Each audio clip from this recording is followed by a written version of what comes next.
Hello dear students, I am Bajinder Singh and today we are going to talk about a topic from English grammar, that is paragraph writing. Students, as you know, there are some basic rules of the language. In the first phase of learning a language, we learn alphabet. After that, we learn word, sentence and paragraph. ਪਿਆਰੇ ਬੱਚਿਓ, ਆਪਣਾ main topic paragraph writing ਸ਼ੁਰੂ ਕਰਨ ਤੋਂ ਪਹਿਲਾਂ ਆਓ basics of writing ਬਾਰੇ ਜਾਣਕਾਰੀ ਲਈਏ। ਜਿਵੇਂ ਕਿ ਸਟੂਡੈਂਟਸ ਤੁਸੀਂ ਆਪਣੀ ਟੈਲੀਵਿਜ਼ਨ ਸਕਰੀਨ ਤੇ ਬੇਸਿਕਸ ਆਫ ਰਾਈਟਿੰਗ ਦੇ ਪੁਆਇੰਟਸ ਦੇਖ ਸਕਦੇ ਹੋ। First is letter, second is word, third is sentence, fourth is paragraph. Students, since our primary education, we all are aware of the basics. Once again, we will discuss the above points one by one. बच्चों, सब तो पहला point है letter. It means अक्षर. Letters are written symbols which represent one of the sounds in a language. ਅੱਖਰ ਇੱਕ ਲਿਖਤ ਚਿੰਨ੍ਹ ਹੁੰਦੇ ਹਨ ਜੋ ਇੱਕ ਭਾਸ਼ਾ ਵਿੱਚ ਇੱਕ ਧੁਨੀ ਨੂੰ ਦਰਸਾਉਂਦੇ ਹਨ। ਬੱਚਿਓ, ਤੁਸੀਂ ਆਪਣੀ ਟੈਲੀਵਿਜ਼ਨ ਸਕਰੀਨ ਤੇ ਐਗਜ਼ਾਮਪਲਸ ਦੇਖ ਸਕਦੇ ਹੋ। ਫਸਟ ਐਗਜ਼ਾਮਪਲ ਹੈ letter P, then letter C, third is letter A. ਬੱਚਿਓ, ਤੁਹਾਨੂੰ ਸਾਰਿਆਂ ਨੂੰ ਪਤਾ ਹੈ ਕਿ ਇੰਗਲਿਸ਼ ਐਲਫਾਬੈਟ ਦੇ 26 ਲੈਟਰਸ ਹੁੰਦੇ ਹਨ ਜਿਨ੍ਹਾਂ ਵਿੱਚ 5 ਵਾਊਲਸ ਐਂਡ 21 ਕੰਸੋਨੈਂਟਸ ਹੁੰਦੇ ਹਨ। Second point is word. Word means Shabad, group of letters that has meaning when spoken or written. ਅੱਖਰਾਂ ਦਾ ਉਹ ਸਮੂਹ ਜਿਸ ਦਾ ਬੋਲਣ ਜਾਂ ਲਿਖਣ ਵੇਲੇ ਅਰਥ ਹੁੰਦਾ ਹੈ। ਬੱਚਿਓ, ਅਗੇਨ ਤੁਸੀਂ ਵਰਡ ਦੀ ਐਗਜ਼ਾਮਪਲ ਦੇਖ ਸਕਦੇ ਹੋ। First word rabbit, second is car, third is football. Third point, sentence. Sentence means vak, group of words which express a meaningful purpose.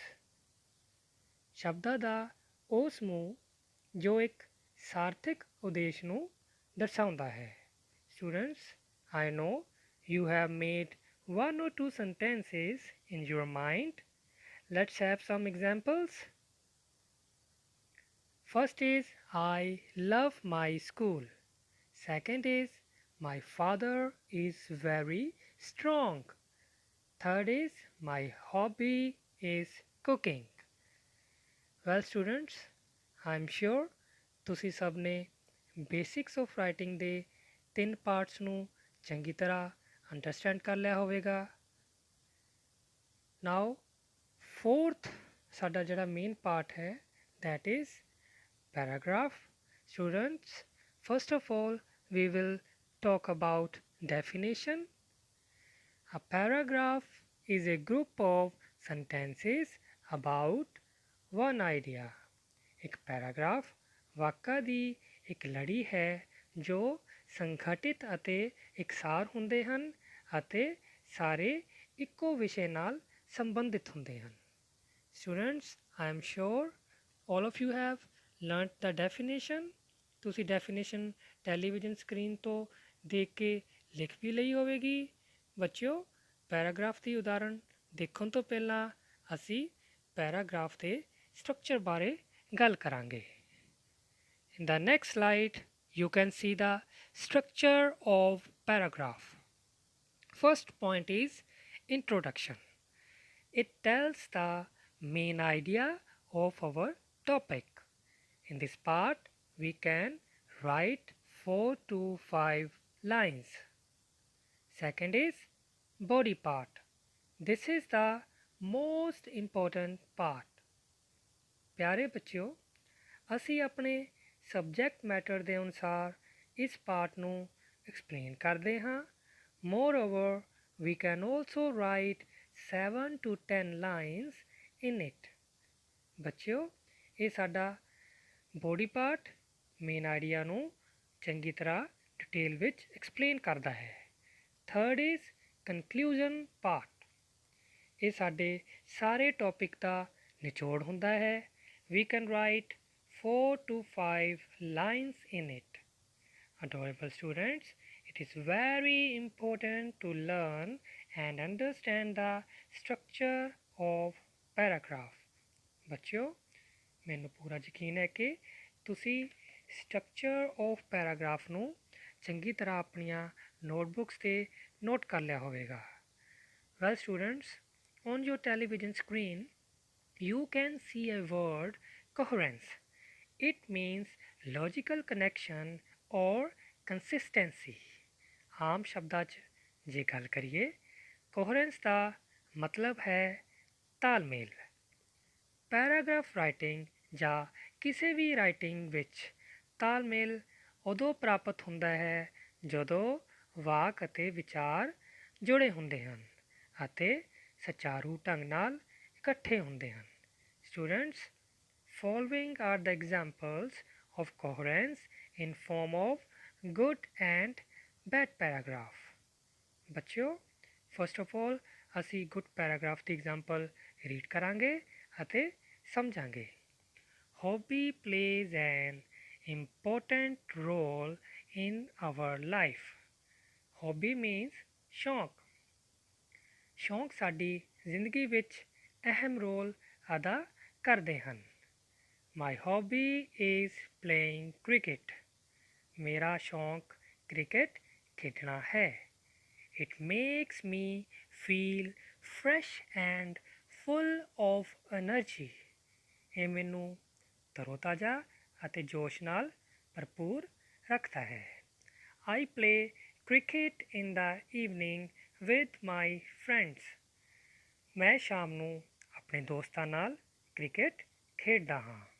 It makes us physically fit। ਇਹ ਸਾਨੂੰ ਸਰੀਰਕ ਤੌਰ 'ਤੇ ਤੰਦਰੁਸਤ ਬਣਾਉਂਦਾ ਹੈ। I want to become a cricket player। ਮੈਂ ਇੱਕ ਕ੍ਰਿਕਟ ਪਲੇਅਰ ਬਣਨਾ ਚਾਹੁੰਦਾ ਹਾਂ। Dear students, you can see the relation among all the sentences। ਤੁਸੀਂ ਹਰ ਵਿਚਾਰ ਵਾਕ ਦਾ ਆਪਸੀ ਸੰਬੰਧ ਦੇਖ ਸਕਦੇ ਹੋ। Well, now have a look on bad paragraph which is without coherence। Let us read the example। My name is Ajay। मेरा नाम अजय है। Amit is very intelligent। Amit बहुत होशियार है। Ice-creams are not good for health। Ice creams सेहत ਲਈ ਵਧੀਆ ਨਹੀਂ ਹੁੰਦੀਆਂ ਹਨ। My mother is fond of cooking। ਮੇਰੀ ਮਾਤਾ ਜੀ ਖਾਣਾ ਬਣਾਉਣ ਦੀ ਸ਼ੌਕੀਨ ਹੈ। I am feeling very ill today। ਮੈਂ ਅੱਜ ਬਹੁਤ ਬਿਮਾਰ ਮਹਿਸੂਸ ਕਰ ਰਿਹਾ ਹਾਂ। My dream is to buy Apple iPhone। ਮੇਰਾ ਸੁਪਨਾ ਐਪਲ ਦਾ ਆਈਫੋਨ ਖਰੀਦਣਾ ਹੈ। My sister is very innocent। ਮੇਰੀ ਭੈਣ ਬਹੁਤ ਜ਼ਿਆਦਾ ਮਾਸੂਮ ਹੈ। ਬੱਚਿਓ, ਤੁਸੀਂ ਓਬਜ਼ਰਵ ਕੀਤਾ ਹੋਵੇਗਾ ਕਿਸੇ ਵੀ ਵਾਕ ਦਾ ਆਪਸੀ ਸੰਬੰਧ ਨਹੀਂ ਸੀ।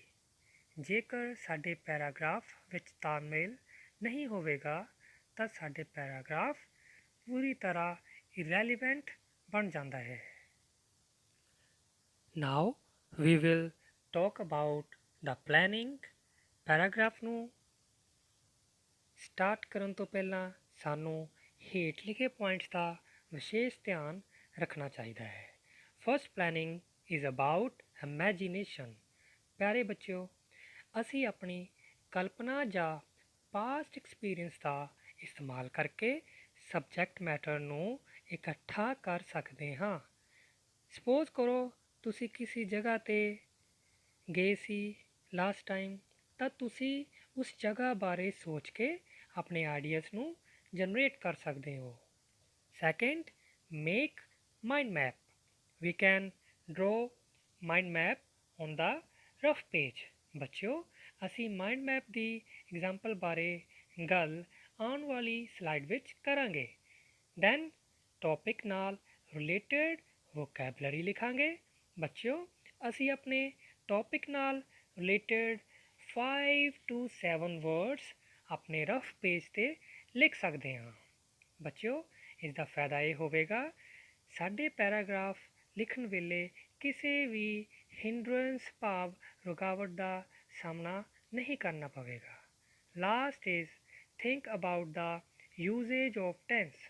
ਬੱਚਿਓ, ਸਾਨੂੰ ਟੌਪਿਕ ਦੇ ਅਕੋਰਡਿੰਗ ਟੈਂਸ ਦੀ ਵਰਤੋਂ ਕਰਨੀ ਚਾਹੀਦੀ ਹੈ। We will also talk about tense in the further slides. Let's move on. Adorable students, well, you can see the title on your television screen. Do you know about it? Don't worry, we will discuss about it.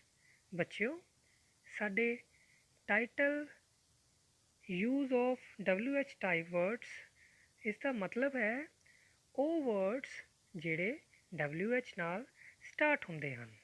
For example, who means ਕੌਣ। when means ਕਦੋਂ। with whom it means ਕਿਹਦੇ ਨਾਲ। why means ਕਿਉਂ। what means ਕੀ। ਬੱਚਿਓ, we use these words in our daily routine. Students, ਇਹਨਾਂ words ਨੂੰ ਅਸੀਂ ਆਪਣੀ ਬੁੱਕਸ ਵਿੱਚ ਵੀ ਹਮੇਸ਼ਾ ਪੜ੍ਹਦੇ ਹਾਂ। ਇਹਨਾਂ ਵਰਡਸ ਦੀ ਹੈਲਪ ਨਾਲ ਅਸੀਂ ਪੈਰਾਗ੍ਰਾਫ ਈਜ਼ਲੀ ਸੋਲਵ ਕਰ ਸਕਦੇ ਹਾਂ। We will have demonstration of WH type words in mind map slide. Well, student, now it's a time for activity. You have to judge and name the pictures. Some pictures are flashing on your television screen. First is, yes, very good, this is Shimla, and Shimla is a hill station. Second is splendid, yes, this is waterfall. Third is, we all are fond of this place. Perfect, that is market. Fourth is river rafting. It is very dangerous and adventurous activity. बच्चों, hope you enjoyed this activity. Next slide is related to mind map and use of WH type words. Apart from this, the topic of mind map is a visit to a hill station. बच्चों, as you can see on your television screen, in whole mind map we have used WH type words and ਉਸਦੇ ਨਾਲ ਹੀ answers ਦਿੱਤੇ ਹਨ। ਸਾਡਾ topic ਹੈ a visit to a hill station. First point ਹੈ where means ਇਹ ਜਗ੍ਹਾ ਕਿੱਥੇ ਹੈ, ਇਹ ਹਿਲ ਸਟੇਸ਼ਨ ਕਿਹੜੀ ਜਗ੍ਹਾ 'ਤੇ ਹੈ। ਨਾਲ ਹੀ ਅਸੀਂ ਆਨਸਰ ਦੇਖ ਰਹੇ ਹਾਂ, that is ਕੁੱਲੂ ਮਨਾਲੀ। ਅਗਲਾ ਪੁਆਇੰਟ ਹੈ with whom means ਤੁਸੀਂ ਉਸ ਜਗ੍ਹਾ 'ਤੇ ਕਿਹਦੇ ਨਾਲ ਗਏ ਸੀ, with your parents, with your friends. Next is when, ਤੁਸੀਂ ਕਦੋਂ ਗਏ ਸੀ, last month, last year. Then point is what you saw there, ਤੁਸੀਂ ਉੱਥੇ ਕੀ ਦੇਖਿਆ, local people, market, surrounding, nature. बच्चों, last point है conclusion. In this part we conclude our main topic. It also shows our wish that we would revisit it again. I'm sure बच्चों ਤੁਹਾਨੂੰ mind map ਵਿੱਚ WH type words ਦਾ use ਵੀ ਪਤਾ ਲੱਗ ਗਿਆ ਹੋਵੇਗਾ। Next slide is related to our solved example. ਬੱਚਿਓ, ਜਿਹੜਾ ਅਸੀਂ ਮਾਈਂਡ ਮੈਪ ਬਣਾਇਆ ਸੀ ਉਸ ਦੇ ਆਧਾਰ 'ਤੇ ਅਸੀਂ ਆਪਣੇ ਪੈਰਾਗ੍ਰਾਫ ਨੂੰ ਇਲੈਬੋਰੇਟ ਕੀਤਾ ਹੈ। A visit to a hill station. ਬੱਚਿਓ ਇਹ ਇੱਕ ਇੰਸੀਡੈਂਟ ਬੇਸਡ ਪੈਰਾਗ੍ਰਾਫ ਹੈ ਜਿਸ ਵਿੱਚ ਪਾਸਟ ਇੰਡੈਫੀਨਿਟ ਟੈਂਸ ਦੀ ਵਰਤੋਂ ਕੀਤੀ ਗਈ ਹੈ। ਸਟੂਡੈਂਟਸ ਟੌਪਿਕ ਨੂੰ ਤੁਸੀਂ ਨੋਟ ਕਰ ਲੈਣਾ ਹੈ ਅਤੇ ਨਾਲ ਹੀ ਤੁਸੀਂ ਟੈਲੀਵਿਜ਼ਨ ਸਕਰੀਨ ਦੀ ਫੋਟੋ ਵੀ ਖਿੱਚ ਸਕਦੇ ਹੋ। Let's read. A hill station is a very beautiful place to visit. During my last summer vacation, I went to Kulu Manali. I went there with my parents. We were party of 5 members. I was surprised to watch the beauty of that place. It was really full of nature and snowy mountains. I saw their local market. My parents bought many types of spices. I also saw their historical places like Edinburgh Temple and Vashist Hot Water Spring Temple. Children can do lot of game activities there. I really liked that place. I hope that I would definitely revisit that place next year. ਪਿਆਰੇ ਬੱਚਿਓ, ਇਸ ਤਰ੍ਹਾਂ ਅਸੀਂ mind map ਅਤੇ WH type words ਦੀ help ਨਾਲ ਅਸੀਂ easily paragraph ਨੂੰ solve ਕਰ ਸਕਦੇ ਹਾਂ। Adorable students, next slide is about use of tense in paragraph writing and speaking. First point is to describe a person. ਜੇਕਰ ਸਾਡਾ ਪੈਰਾਗ੍ਰਾਫ ਕਿਸੇ ਵਿਅਕਤੀ ਬਾਰੇ ਹੋਵੇ ਤਾਂ ਅਸੀਂ ਪ੍ਰੈਜ਼ੈਂਟ ਡੈਫੀਨਿਟ ਟੈਂਸ ਦੀ ਵਰਤੋਂ ਕਰਦੇ ਹਾਂ। For example, our school headmaster, my mother, our school peon, my father. Next is to describe the incident. ਅਸੀਂ ਰੀਸੈਂਟ ਪੈਰਾਗ੍ਰਾਫ ਦੀ ਐਗਜ਼ਾਮਪਲ ਦੇਖੀ ਸੀ ਬੱਚਿਓ, a visit to a hill station. Apart from this, a visit to a historical place, a cricket match, a railway journey are also examples of incident based paragraphs.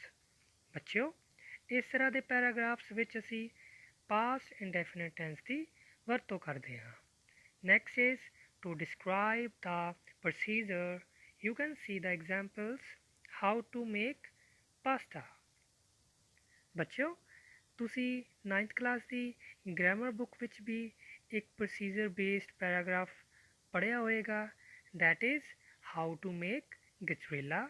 ਇਸ ਤਰ੍ਹਾਂ ਦੇ topics ਨੂੰ describe ਕਰਨ ਲਈ ਵੀ have to use simple present tense. Students, I am sure ਤੁਹਾਨੂੰ paragraph writing ਵਿੱਚ ਟੈਂਸਿਸ ਦੀ importance clear हो गई होगी।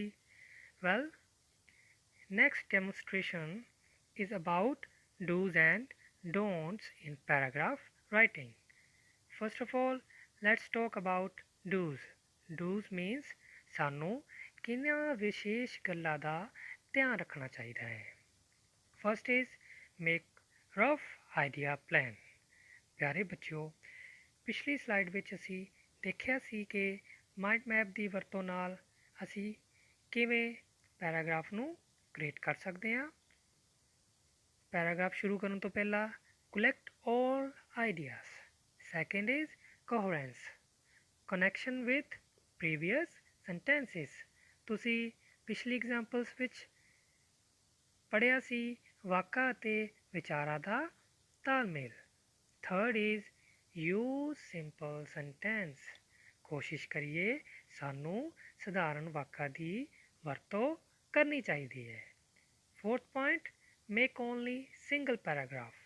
ਬੱਚਿਓ, ਇਸ ਪੁਆਇੰਟ ਦਾ ਧਿਆਨ ਰੱਖਣਾ ਚਾਹੀਦਾ ਹੈ। ਜੇਕਰ ਅਸੀਂ 2 ਜਾਂ 2 ਤੋਂ ਵੱਧ ਜਾਂ 3 ਜਾਂ 4 ਪੈਰਾਗ੍ਰਾਫ ਬਣਾਉਂਦੇ ਹਾਂ, ਇਹ ਐਸੇ ਦਾ ਰੂਪ ਧਾਰਨ ਕਰ ਲੈਂਦਾ ਹੈ। Fifth, focus on WH type words. ਸਾਨੂੰ ਇਹਨਾਂ ਸ਼ਬਦਾਂ ਦਾ ਪੈਰਾਗ੍ਰਾਫ ਲਿਖਣ ਤੋਂ ਪਹਿਲਾਂ ਮਾਈਂਡ ਮੈਪ ਵਿੱਚ ਵਰਤੋਂ ਕਰਨੀ ਚਾਹੀਦੀ ਹੈ। ਔਨ ਦਾ ਅਦਰ ਸਾਈਡ, ਕਿਹਨਾਂ ਗੱਲਾਂ ਦਾ ਧਿਆਨ ਔਰ ਕਿਹਨਾਂ ਗੱਲਾਂ ਨੂੰ ਸਾਨੂੰ ਇਗਨੋਰ ਕਰਨਾ ਚਾਹੀਦਾ ਹੈ। ਡੋਂਟਸ ਵਿੱਚ ਰੀਡ ਕਰਾਂਗੇ। Do not start without planning. ਬੱਚਿਓ, ਬਿਨਾਂ ਪਲਾਨ ਬਿਨਾਂ ਯੋਜਨਾ ਤੋਂ ਸਾਨੂੰ ਕੋਈ ਵੀ ਕੰਮ ਨਹੀਂ ਕਰਨਾ ਚਾਹੀਦਾ। ਇਸੇ ਤਰ੍ਹਾਂ ਪੈਰਾਗ੍ਰਾਫ ਰਾਈਟਿੰਗ ਬਿਨਾਂ ਪਲਾਨ ਤੋਂ ਨਹੀਂ ਸ਼ੁਰੂ ਕਰਨੀ ਚਾਹੀਦੀ। Second point, do not exceed the word limit. Word limit for paragraph writing is 100 to 150 words. ਬੱਚਿਓ, ਸਾਨੂੰ ਇਸ ਗੱਲ ਦਾ ਵਿਸ਼ੇਸ਼ ਧਿਆਨ ਰੱਖਣਾ ਚਾਹੀਦਾ ਹੈ ਕਿਉਂਕਿ ਜ਼ਿਆਦਾਤਰ ਵਿਦਿਆਰਥੀ ਸੋਚਦੇ ਹਨ ਜੇਕਰ ਪੈਰਾਗ੍ਰਾਫ ਨੂੰ ਅਸੀਂ 3 ਜਾਂ 4 ਪੇਜਿਸ 'ਤੇ ਲਿਖਾਂਗੇ ਮਾਰਕਸ ਵੱਧ ਆਉਣਗੇ। Students, that is totally wrong approach. Next is, do not overuse complex sentences. कोशिश करिए वाक साधारण रखिए। Fourth is, do not make points. प्यारे बच्चों, ये बहुत ही इंपॉर्टेंट पॉइंट है। ज़्यादातर 6th एंड 7th ਦੇ ਵਿਦਿਆਰਥੀ ਪੈਰਾਗ੍ਰਾਫਸ ਨੂੰ ਪੁਆਇੰਟਸ ਵਿੱਚ ਜਿਵੇਂ ਕਿ 1 2 3 ਇਸ ਤਰ੍ਹਾਂ ਪੁਆਇੰਟਸ ਬਣਾ ਕੇ ਐਕਸਪਲੇਨ ਕਰਦੇ ਹਨ। ਇਸ ਦੀ ਐਗਜ਼ਾਮਪਲ ਤੁਸੀਂ ਨੈਕਸਟ ਸਲਾਈਡ ਵਿੱਚ ਦੇਖ ਸਕਦੇ ਹੋ। ਪਲੀਜ਼ ਸਟੂਡੈਂਟਸ, ਆਪਾਂ ਇਸ ਫਾਰਮੈਟ ਨੂੰ ਇਗਨੋਰ ਕਰਨਾ ਹੈ। Well, now it's time for home task. ਬੱਚਿਓ, ਸਾਹਮਣੇ ਦਿੱਤਾ ਹੋਇਆ ਪੈਰਾਗ੍ਰਾਫ ਸਾਡੇ ਐਗਜ਼ਾਮੀਨੇਸ਼ਨ ਸਟਾਈਲ ਦਾ ਹੈ। ਤੁਸੀਂ ਇਸ ਹੋਮ ਟਾਸਕ ਨੂੰ ਸਕਰੀਨ ਤੋਂ ਦੇਖ ਕੇ ਨੋਟ ਕਰੋ ਜਾਂ ਫਿਰ ਤੁਸੀਂ ਟੀਵੀ ਸਕਰੀਨ ਦੀ ਫੋਟੋ ਵੀ ਖਿੱਚ ਸਕਦੇ ਹੋ। Paragraph, a visit to a zoo. Write a paragraph of 10 to 12 lines by taking help of hints given below. I am sure ਬੱਚਿਓ ਤੁਸੀਂ ਨੋਟ ਕਰ ਲਿਆ ਹੋਵੇਗਾ। ਆਓ ਨੈਕਸਟ ਸਲਾਈਡ ਦੀ ਗੱਲ ਕਰਦੇ ਹਾਂ।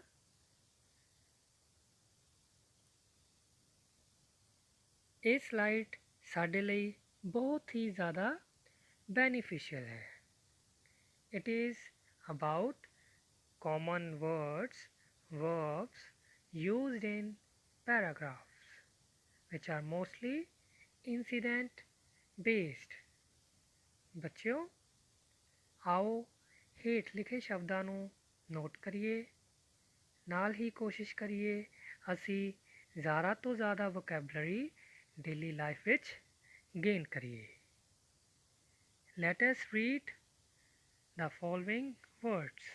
Many, बहुत सारे, there, ਉੱਥੇ, so, देखा, gathered, इकट्ठे होए, excited, उत्साहित, went, गया, surprised, हैरान, memorable, यादगारी, that day, उस दिन, was, see, were, sun, different, ਵੱਖਰਾ, several, ਕਈ, visited, ਦਾ ਦੌਰਾ ਕੀਤਾ, site, ਅਸਥਾਨ, experienced, ਤਜਰਬਾ ਮਿਲਿਆ।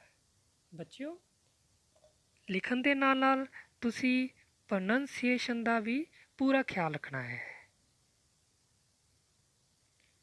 Last but not the least, students, by keeping all tips in your mind, you will also get rid of paragraph cramming. ਬੱਚਿਓ, ਜੇਕਰ ਅਸੀਂ ਇਸ ਤਰ੍ਹਾਂ ਦੀ ਤਕਨੀਕ ਦਾ ਫੋਲੋ ਕਰਾਂਗੇ ਤਾਂ ਡੈਫੀਨੇਟਲੀ ਸਾਨੂੰ ਕਦੇ ਵੀ ਪੈਰਾਗ੍ਰਾਫ ਨੂੰ ਰੱਟਾ ਲਗਾਉਣ ਦੀ ਲੋੜ ਨਹੀਂ ਪਵੇਗੀ। Moreover, by doing more and more practice, ਅਸੀਂ ਪੈਰਾਗ੍ਰਾਫ ਰਾਈਟਿੰਗ ਜਾਂ ਕਿਸੇ ਵੀ ਰਾਈਟਿੰਗ ਨੂੰ ਕਰਨ ਵਿੱਚ ਪੂਰੀ ਤਰ੍ਹਾਂ ਐਕਸਪਰਟ ਹੋ ਜਾਵਾਂਗੇ।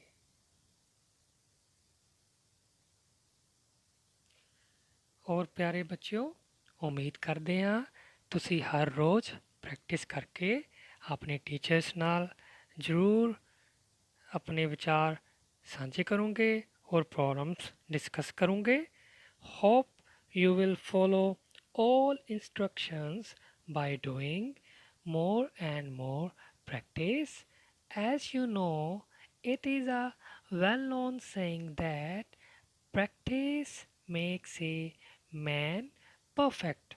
ਜੇ ਅਸੀਂ ਹਰ ਰੋਜ਼ ਮਿਹਨਤ ਕਰਾਂਗੇ ਤਾਂ ਜ਼ਰੂਰ ਸਾਨੂੰ ਸਫਲਤਾ ਮਿਲੇਗੀ ਔਰ ਤੁਸੀਂ ਹਰ ਰੋਜ਼ ਪ੍ਰੈਕਟਿਸ ਕਰਨ ਦੇ ਨਾਲ ਬੱਚਿਓ ਪੂਰੀ ਤਰ੍ਹਾਂ ਪੈਰਾਗ੍ਰਾਫ ਰਾਈਟਿੰਗ ਦੇ ਵਿੱਚ ਪਰਫੈਕਟ ਹੋ ਜਾਓਗੇ। ਸੋ ਉਮੀਦ ਕਰਦੇ ਹਾਂ ਤੁਹਾਨੂੰ ਅੱਜ ਦਾ ਟੌਪਿਕ ਚੰਗੀ ਤਰ੍ਹਾਂ ਕਲੀਅਰ ਹੋ ਗਿਆ ਹੋਵੇਗਾ ਔਰ ਤੁਸੀਂ ਸਾਰੇ ਇੰਪੋਰਟੈਂਟ ਪੁਆਇੰਟਸ ਆਪਣੀ ਨੋਟਬੁੱਕਸ 'ਤੇ ਲਿਖ ਲਏ ਹੋਣਗੇ ਜਾਂ ਫਿਰ ਟੈਲੀਵਿਜ਼ਨ ਸਕਰੀਨ ਤੋਂ ਫੋਟੋ ਖਿੱਚ ਕੇ ਆਪਣੇ ਕੋਲ ਸੇਵ ਕਰ ਲਏ ਹੋਣਗੇ। Over and out. Thank you. Have a nice day.